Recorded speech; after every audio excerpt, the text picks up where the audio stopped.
بسم اللہ الرحمن الرحیم۔ السلام علیکم۔ اللہ تعالیٰ قرآن حکیم میں فرماتے ہیں کہ والا ذکر اللہ اکبر، اللہ کا ذکر سب سے بڑی چیز ہے۔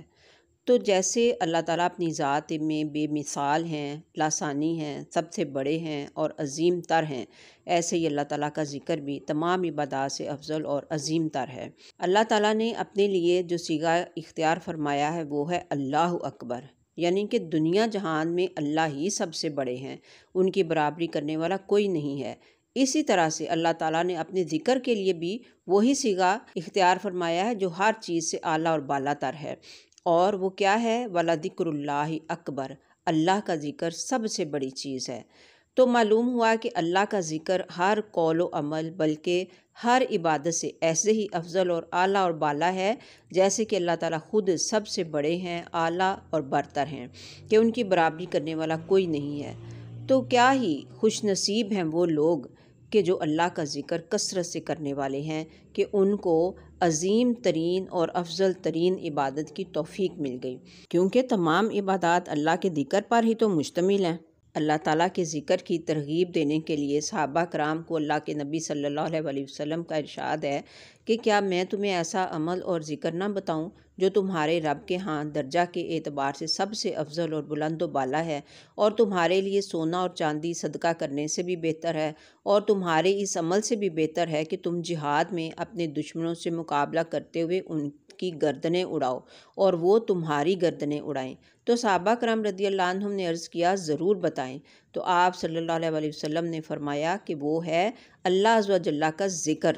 اب یہاں پر ذکر سے مراد ایسا ذکر ہے کہ جس میں زبان بھی ذکر کر رہی ہو، دل بھی حاضر ہو، دماغ بھی سوچ رہا ہو کہ اس ذکر کا معنی کیا ہے، اپنے آپ کو اللہ تعالیٰ کے سامنے حاضر سمجھ رہا ہو اور یہ سمجھ رہا ہو کہ اللہ تعالیٰ میری بات کو سن رہے ہیں اور مجھے دیکھ رہے ہیں۔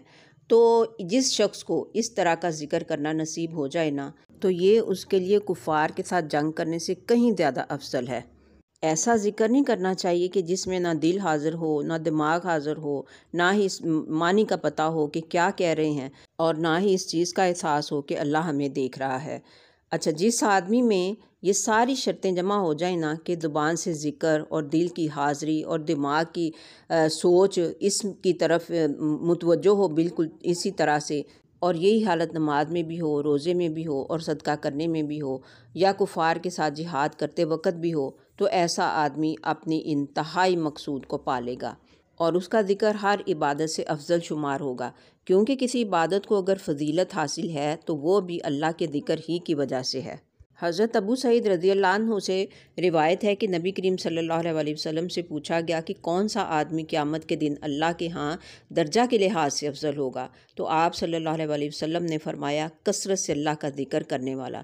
میں نے کہا اے اللہ کے رسول صلی اللہ علیہ وسلم، کہ اللہ کی راہ میں جہاد کرنے والے سے بھی؟ تو آپ صلی اللہ علیہ وسلم نے فرمایا کہ اگرچہ وہ کفار اور مشرکین میں تلوار چلائے اور چلاتے چلاتے ٹوٹ جائے اور خون سے رنگین ہو جائے، پھر بھی اللہ کا ذکر کرنے والے اس سے درجہ کے لحاظ سے افضل ہوں گے۔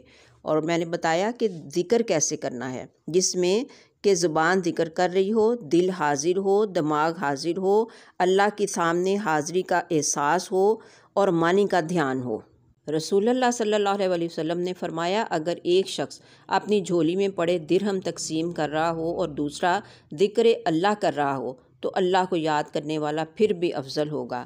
اس کے علاوہ حضور صلی اللہ علیہ وسلم نے یہ بھی فرمایا کہ ذکر اللہ تبارک و تعالیٰ کے راستے میں خرچ کرنے سے 7 لاکھ مرتبہ بڑا درجہ رکھتا ہے۔ کوشش کیا کریں کہ اپنے روزمرہ کاموں کے دوران آپ کی زبان جو ہے وہ اللہ تعالیٰ کے ذکر سے تر رہے، آپ کا دماغ، آپ کا دل جو ہے وہ اللہ تعالیٰ کی دربار میں حاضر رہے۔ میں نے ایسا کرنے والوں کو اپنی آنکھوں سے بڑے بڑے مسائل سے بڑی آسانی سے گزرتے دیکھا ہے۔ تو امید کرتی ہوں آپ ضرور ایسا کریں گے۔ ملتے ہیں پھر نیکسٹ انشاءاللہ۔